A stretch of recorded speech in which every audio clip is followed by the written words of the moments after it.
तो साथियों, भारत के जाने माने एवं सबसे लोकप्रिय बिजनेसमैन रतन टाटा जी का 9 अक्टूबर को देहांत हो गया और यह 5 तत्व में विलीन हो गए।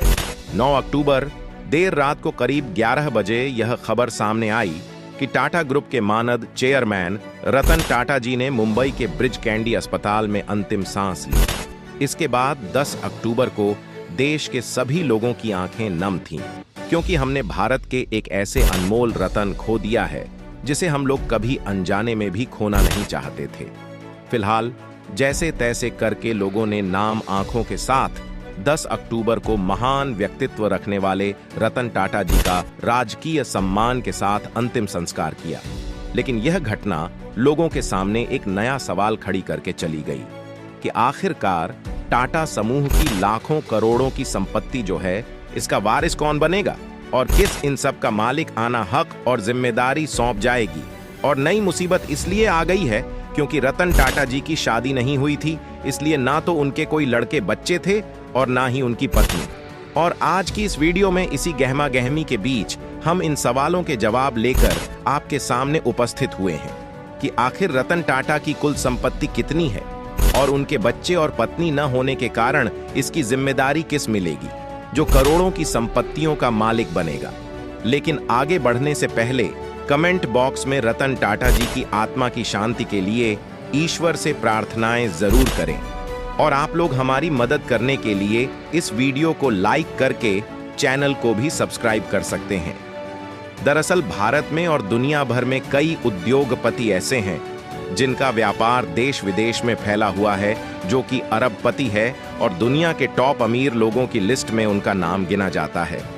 लेकिन आपको जानकर हैरानी होगी कि रतन टाटा की गिनती भले ही अरबपति की बजाय करोड़पति में ही की जाती है, लेकिन दुनिया में शायद ही कोई ऐसा व्यक्ति होगा जिनकी लोकप्रियता रतन टाटा के बराबर होगी और शायद ही किसी उद्योगपति को रतन टाटा के जितना प्यार करने वाले लोग मिलेंगे।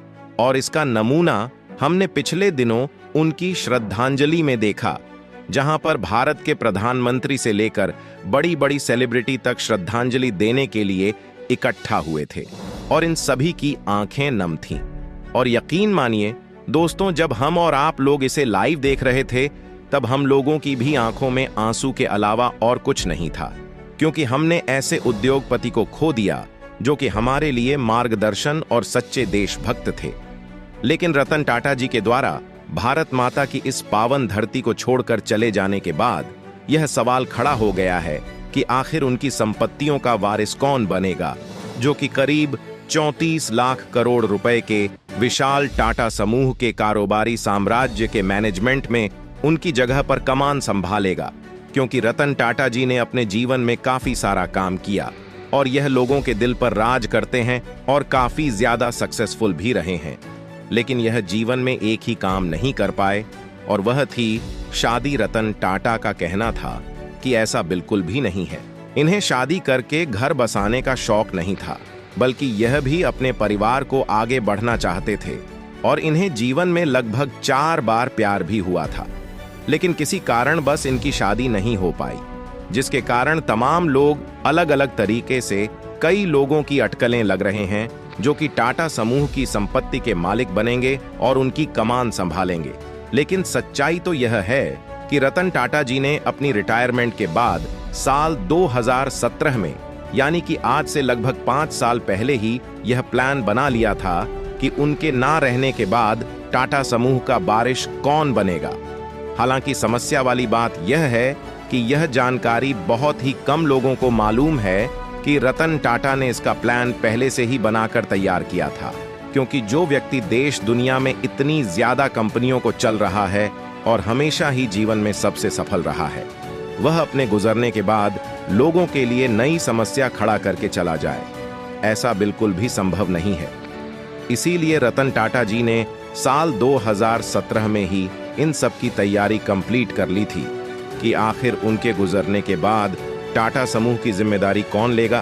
क्योंकि देखा जाए तो रतन टाटा के पास कोई 1-2 कंपनियां नहीं थीं, बल्कि टाटा समूह के तहत आने वाली कंपनियों जैसे कि टाटा स्टील, टाटा मोटर्स और टाटा कंसल्टेंसी सर्विसेज जैसी कल 29 है। आपको बता दें कि रतन टाटा की संपत्ति इससे भी कई गुना ज्यादा होती और उनकी गिनती एशिया के अमीर उद्योगपतियों में की जाती। लेकिन इसका एक बड़ा हिस्सा परोपकारी ट्रस्टों में समाज कल्याण के लिए भेज दिया जाता है, इसलिए उनकी व्यक्तिगत संपत्ति सीमित है और वह अरबपतियों की सूची में शामिल नहीं होते। यानी वह सिर्फ एक उद्योगपति ही नहीं थे, बल्कि मानवीय मूल्यों के एक जीवंत प्रतीक और एक आदर्श व्यक्ति थे, जो परोपकार और पशुओं के प्रति अपने प्रेम के लिए भी जाने जाते थे। इसीलिए महान उद्योगपति रतन टाटा जी को श्रद्धांजलि देने के लिए लाखों लोग एकत्रित हुए थे और इसमें सबसे ज्यादा रतन टाटा जी के करीबी झलक देखने को मिली शांतनु नायडू की, जिनकी उम्र लगभग 31 साल है।